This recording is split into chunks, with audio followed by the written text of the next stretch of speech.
Right, so if there is one thing the regime of Keir Starmer has caused plenty of in its war on the left, the diktat and impositions of candidates, the hierarchy of racism that has become synonymous with Labour since Starmer took over, and the Forde Report he commissioned that ended up pointing it all out, largely gone unacted upon, of course, in any obvious manner, especially in light of recent attacks on Bangladesh. But the party, it must be said, still claims to be acting upon them. It is resignations. We've seen so many, not just members of the Labour Party quit, but elected officials too. Councillors across the country, in no small number, resigned the party whip. But 4 resignations have come just in the last week, most of them actually in just the last few days, actually. And racism and candidate imposition have been behind all of them. 2 coming as a result of Keir Starmer and John Ashworth's comments over Bangladesh. And 2 are down to Luke Akehurst, whose campaign in North Durham just goes from bad to worse. But for the sake of installing him there, Labour have just lost 2 of their councillors from Durham County Council.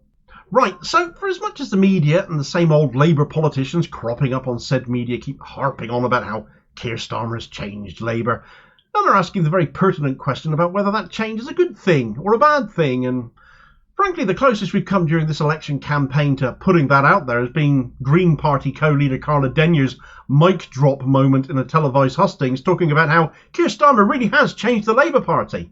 He's changed them into the Conservative Party. And she's not been wrong at all about that either, with droves of socialist members, proper ones who mean it, not just the right-wingers who say they are, leaving the party or being thrown out, purged, suspended or expelled, as Labour refers to it as shaking off the fleas. And Keir Starmer tells her if they don't like what he's done to the party, not forgetting he lied his guts out about what he stood for to get elected party leader to begin with, then there is the door. A notable side note to this exodus, though, especially in run-ups to local elections, have been the desertions of local councillors, as it's been going on as well, either choosing to go independent or defecting to other parties, or just standing down, and their experience and dedication to public service at local level has been lost, and all because of diktat, imposition, and in no small part the hierarchy of racism and the siding with genocide, as we've seen over Israel and Gaza. That has very much played a part over the course of the last week, certainly been going on for several months now, where as a direct result of party conduct at the highest level, 4 councillors have resigned from the party in disgust. And when they are on the cusp of taking power of the country, running the country, coming into government, really that should count for double. That they see no course of action, no other course of action, but to leave that party about to enter government and refuse to be associated with them any longer because they have a conscience.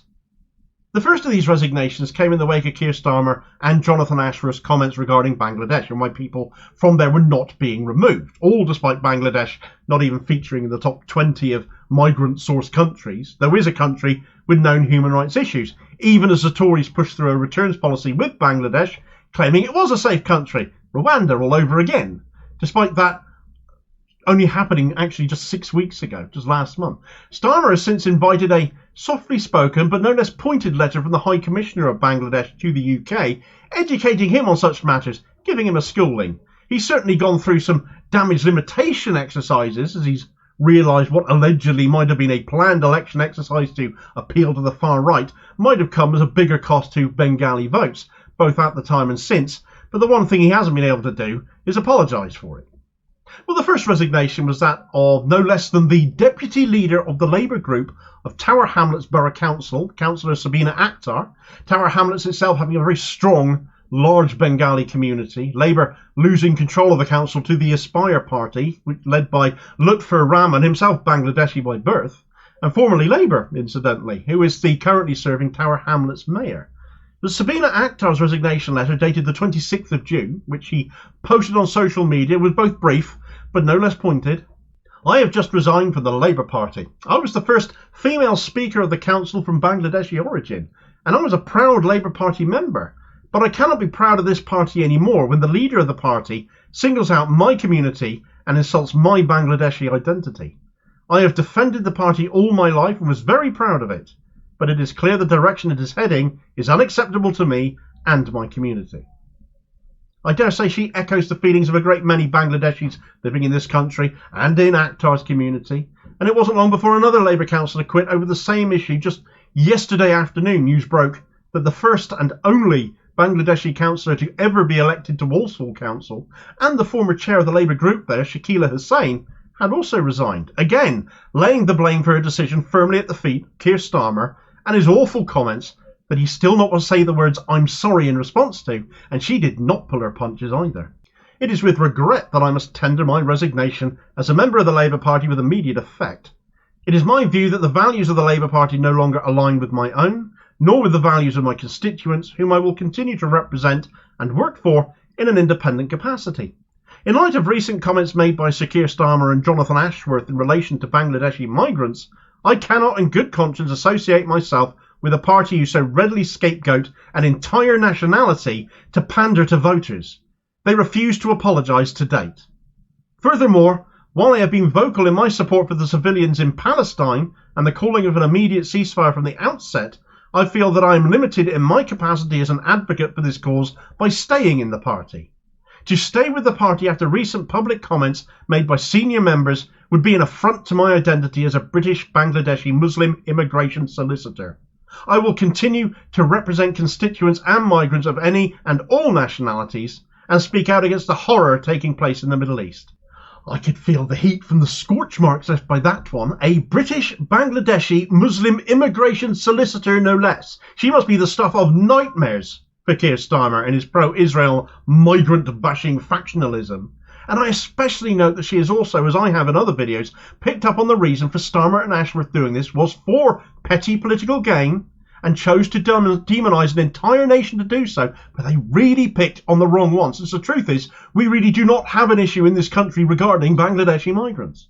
She also acknowledges the failure for either of them to apologise, and I dare say it won't have escaped her notice that Keir Starmer never says sorry for anything at all.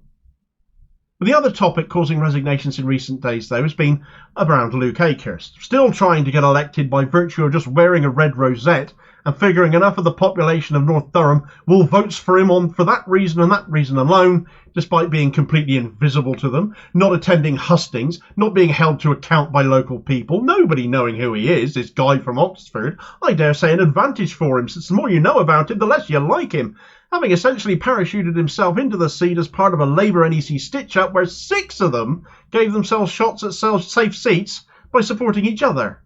But not only has Akehurst failed to get local Labour members campaigning for him, having brought people up from the south to do so as well, Israel lobbyists at that, just to rub people's noses in it further, but 2 Labour members of Durham County Council have now quit the party, Sam McMahon and Angela Hanson, over his imposition, and they don't mince their words either. Both posted on Facebook in the last 24 hours, explaining their decisions.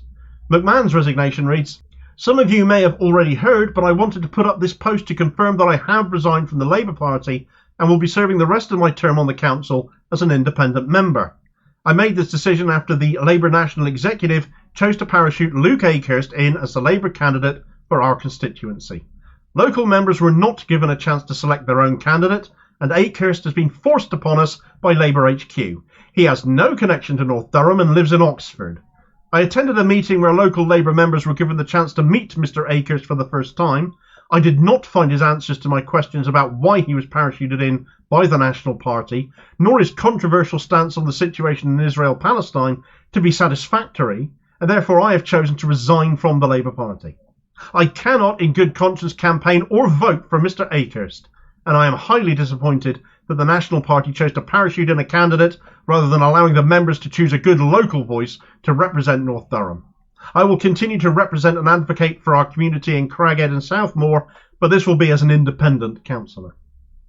Hanson's resignation was not dissimilar, reading, "As some people may already be aware, I have resigned from the Labour Party and I will be serving as an independent councillor for the remainder of my term. My decision to resign wasn't taken lightly, but I felt I could not with a clear conscience continue as a Labour member and support Luke Akehurst as our candidate for MP. This man has been parachuted in from Oxfordshire and had never set foot in North Durham until after he was selected. He has been a lobbyist for Israel for a number of years and has some appalling views about Palestine. There were good local candidates who could have done a great job for North Durham and would have understood the local area and the needs of the people. I feel that the Labour Party has shown complete contempt for the people of North Durham by dumping this man on us without any consultation, and I would urge everyone to think long and hard before voting for this man. As has been shown in both instances of Akehurst and with the case with Bangladesh. It is Labour under Starmer showing contempt for local people. It is about attracting desired voters at the expense potentially of ones they already have, and the expense of good, locally minded councillors who wish to serve their local areas, who wish to dedicate themselves to public service for the altruistic reasons they should be, but for whom those areas have become mere stepping stones to be exploited in Keir Starmer's lust for power and desperation to get into number 10 at any cost, but in all likelihood with very little idea of what he'll do once he's there. And if this is the kind of conduct he sees as electable, I certainly agree with Angela Hanson's final point, which certainly extends to a vote for Labour and a vote to put Keir Starmer in government, as that would be. Think long and hard before voting for this man. Check this video recommendation out here for more detail on who exactly Luke Akehurst has got campaigning for him in North Durham as well, because if these are the sort of people he has to rely on for support, it should come as a very big warning. And I'll hopefully catch you on the next vid. Cheers, folks.